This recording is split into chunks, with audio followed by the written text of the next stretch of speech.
Bharatiya Janata party के वरिष्ठ पदाधिकारी और कार्यकर्ता बंधु, आज प्रधानमंत्री आदरणीय श्री नरेंद्र मोदी जी के नेतृत्व में एक प्रधान सेवक के रूप में देश की सत्ता को संभालते हुए आज 7 वर्ष पूरे हो रहे हैं और भारतीय जनता पार्टी इस संक्रमण काल में इसको एक सेवा दिवस के रूप में मना रही है।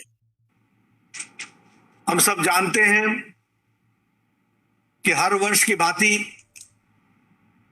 हम अपने मोदी जी के कार्यकाल के वर्ष की समाप्ति पर बड़े आयोजन करते थे, लेकिन इस वर्ष संक्रमण को देखते हुए और संक्रमण के साथ साथ जिस तरीके से लोगों को विपत्ति काल में मदद करने की आवश्यकता है, उसको ध्यान में रखते हुए सेवा ही संगठन पार्ट 2 भाग 2 इसके तहत सेवा दिवस मनाने का हम लोगों ने निश्चय किया है।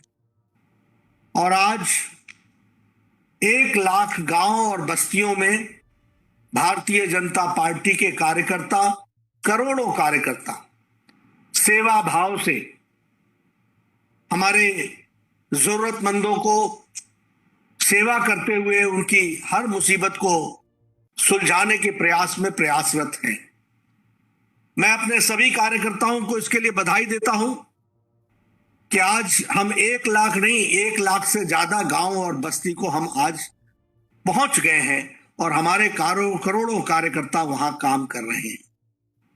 मित्रों, फिर चाहे वो राहत सामग्री हो, राशन किट हो, भोजन की व्यवस्था करनी हो, बुजुर्गों को दवाई पहुंचाना हो और इसके साथ साथ उनकी टेस्टिंग करानी हो या फिर उनको और ऑक्सीजन या अन्य चीजों की व्यवस्था करनी हो, भारतीय जनता पार्टी के करोड़ों कार्यकर्ता इस काम में तल्लीन है, तत्पर है। इसके लिए आगे फिर से मैं उनको बधाई देना चाहता हूं। आप सबको जानकर के खुशी होगी कि पिछले 3 दिनों में 50,000 ब्लड डोनेशन के ब्लड्स बॉटल्स यानी ब्लड के डोनेशंस ये हम लोगों ने करना तय किया है और हमारे कार्यकर्ता दिन रात मेहनत करके स्थान स्थान पर ब्लड डोनेशन कैंप्स लगा रहे हैं और 50,000 डोनेशंस ये लक्ष्य को पूरा करने का हमने तय किया है और मुझे पूरा विश्वास है कि हम इस लक्ष्य को पूरा करने में सफल रहेंगे। हमारे सभी सांसद, हमारे सभी मंत्री, हमारे सभी विधायक, सभी ने तय किया है कि कम से कम वह इस संक्रमण काल में भी लॉकडाउन में सारे प्रोटोकॉल्स को फॉलो करते हुए कम से कम 2 गांव या 2 बस्ती में जाकर वो सेवा कार्य में भाग लेंगे। मुझे भी इसी तरीके से भाग लेना है, लेकिन प्रोटोकॉल को पूरा फॉलो करने की दृष्टि से आज मुझे वर्चुअल ही आप लोगों के साथ आपका दर्शन करने का मुझे सौभाग्य प्राप्त हुआ है।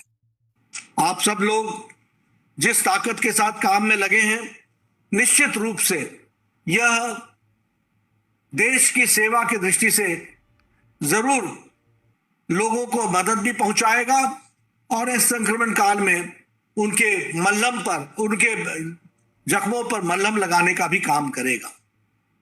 मित्रों, मैं यहां पर एक बात और भी आपसे कहना चाहता हूं कि हम लोग जब सेवा कार्य में जुटे हैं और इसके लिए हमारे कार्यकर्ता अपने जान को जोखिम में डालकर मुसीबतों में भी प्रोटोकॉल्स फॉलो करते हुए लोगों की सेवा कर रहे हैं, तो दूसरे राजनीतिक दल या तो क्वारंटाइन में चली गई हैं या लॉकडाउन हो गई हैं, किसी के दर्शन नहीं होते। वो उनकी मुलाकात या तो वर्चुअल रैलीज में होती है या प्रेस कॉन्फ्रेंस में होती है या सिर्फ ट्वीट्स में होती है, लेकिन हमारे कार्यकर्ता और नेता दिन रात मेहनत करते हुए लोगों के साथ जुड़े हुए हैं। हम सबको मालूम है कि पिछली बार भी प्रधानमंत्री जी ने, जैसा कि अभी हमारे मित्र अमर ने अपने वक्तव्य में बताया, मुझे बहुत खुशी हुई कि बेचारा हर तरीके से वो अपने काम में आप लोगों के साथ मिलकर के पूरी ताकत से जुड़ा हुआ है। मैं उसको साधुवाद भी देता हूं, बधाई भी देता हूं कि वो इस काम में लगा हुआ है। अमर मित्र ने बताया कि किस तरीके से अप्रैल महीने से लेकर नवंबर महीने तक हमारे प्रधानमंत्री जी ने 80 करोड़ जनता को 5 किलो चावल, 5 किलो गेहूं, 1 किलो दाल ये देने का निश्चय किया और वह भोजन की व्यवस्था उनकी की है।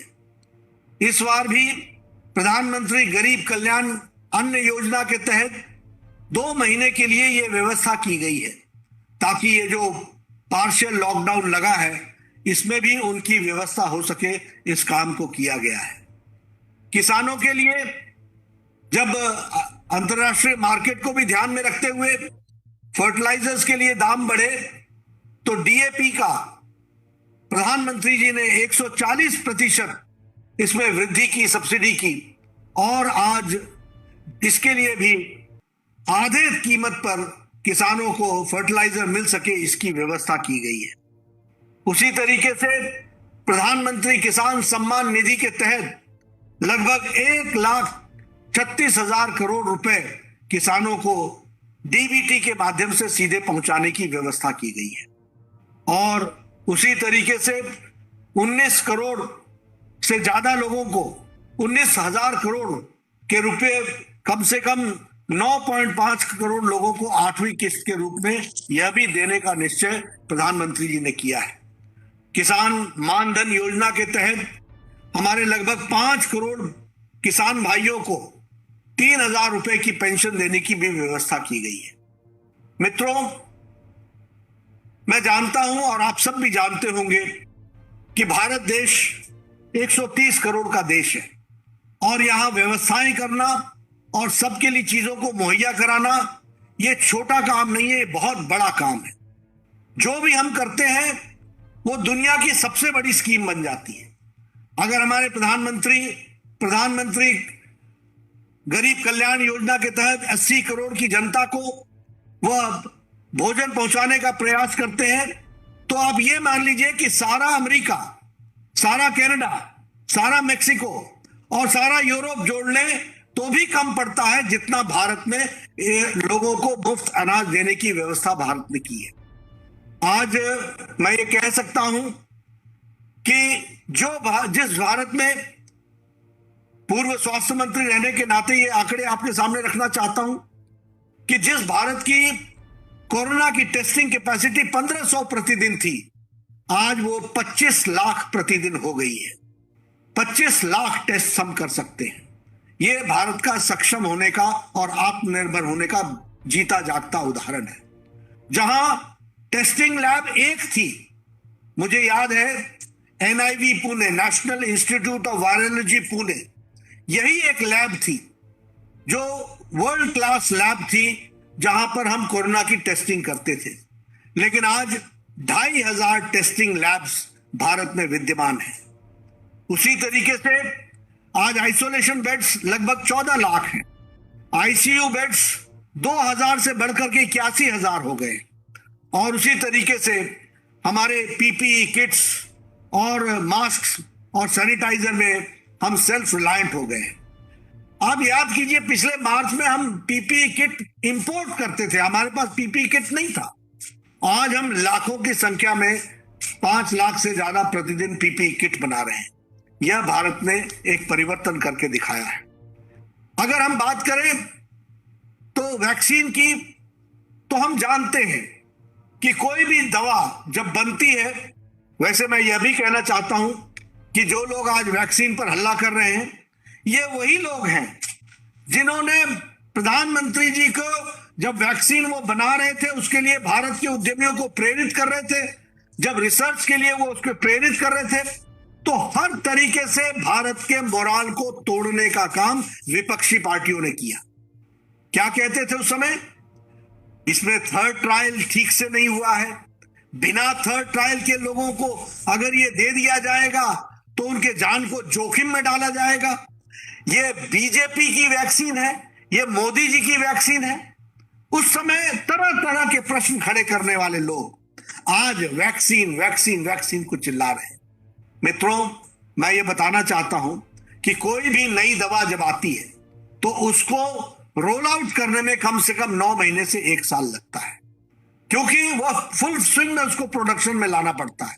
लेकिन आप सबको यह जान करके खुशी होगी कि जहां 2 कंपनियों ने वैक्सीन जिनको इजाजत दी गई थी, और जनवरी महीने में 16 जनवरी को जब प्रधानमंत्री जी ने वैक्सीन की शुरुआत की थी, तो उस समय इन लोगों ने टीका टिप्पणी की थी। यह कहा था कि यह वैक्सीन कितनी कारगर होगी यह कहना मुश्किल है। आज 2 कंपनियों से 13 कंपनियों को इस वैक्सीन को बनाने की इजाजत दे दी गई है, और इसके साथ साथ कुछ ही समय में 19 कंपनियां यह वैक्सीन बनाने लगेंगी। भारत बायोटेक जहां 1.3 करोड़ पर महीने वैक्सीन बनाता था, वो आने वाले अक्टूबर महीने तक 10 करोड़ वैक्सीन बनाने लग जाएगा। उसी तरीके से लगभग इस वर्ष के अंत तक हम सभी को वैक्सीन देने में कारगर हो जाएंगे और सब लोगों को वैक्सीन लगे इसकी व्यवस्था हो जाएगी। हर एक कंपनी इस तरीके से काम कर रही है और इसका रोड मैप बना करके उसको रोल आउट किया जा रहा है। ऑक्सीजन की कमी, अगर हम ऑक्सीजन की बात करें तो हमारे ध्यान में आता है कि जब इतने ये आपदा एक शताब्दी में एक बार आई, ऐसी आपदा में जहां 3000 मेट्रिक टन हम ऑक्सीजन बनाते थे, वहां हम 9446 मेट्रिक टन ऑक्सीजन बनाने लगे, और एक हफ्ते में सभी को थल के द्वारा, रेल के द्वारा, जहाज के द्वारा, हवाई जहाज के द्वारा, हर तरीके से एक सप्ताह के अंदर ऑक्सीजन को यथास्थान पर पहुंचाने की योजना करके उसको कार्यरत किया है। यह हमारी सरकार ने किया, यह हम सब लोग जानते हैं। आज लगभग 1500 ऑक्सीजन प्लांट्स लग रहे हैं। मैं चाहूंगा कि दिल्ली के एमसीडी का कोई भी हॉस्पिटल बिना प्लांट के न रहे, इसको हमको सुनिश्चित करना होगा, और इसलिए ऑक्सीजन प्लांट लगे, और साथ ही साथ हम प्राइवेट जो हॉस्पिटल्स हैं उन पे भी देखें कि वह भी ऑक्सीजन प्लांट लगाएं, इसकी व्यवस्था वो करें। इस बात को हमको ध्यान में रखना चाहिए। ब्लैक फंगस के लिए जो वैक्सीन बनानी है वो पहले 4 कंपनियां बना रही थी, अब 9 कंपनियों को इजाजत दी गई है। इसलिए यह भी ब्लैक फंगस की भी वैक्सीन की कमी को दूरी करने के लिए भारत सरकार कृत संकल्प है, इसको हमको ध्यान में रखना चाहिए। कल ही प्रधानमंत्री जी ने कोविड अफेक्टेड चिल्ड्रन के लिए स्कीम बनाई, जिसमें 18 वर्ष के होने पर उनको मासिक भत्ता लगाया जाएगा। 23 वर्ष होने पर पीएम केयर फंड से 10 लाख रुपए की व्यवस्था की जाएगी। मुफ्त शिक्षा, उच्च शिक्षा और आसान ऋण देने की व्यवस्था की जाएगी, और 5 लाख तक का मुफ्त स्वास्थ्य बीमा आयुष्मान भारत के तहत उनको दिया जाएगा। ये आदरणीय प्रधानमंत्री जी ने उन बच्चों के लिए किया है जो कोविड संक्रमण में, जिन्होंने अपने माँ बाप को खो दिया, जिनकी जीवन लीला समाप्त हो गई, उनको देखभाल करने के लिए यह व्यवस्था की गई है। मित्रों, सेवा ही संगठन के भाग 2 में लगभग हमने 1951 ब्लड डोनेशन कैंप्स लगाए हैं। उसी तरीके से लगभग 4000 हम हेल्पलाइन सेंटर्स चला रहे हैं। उसी तरीके से मास्क का वितरण हुआ है, 57 लगभग 1 करोड़ मास्क का डिस्ट्रीब्यूशन हुआ है।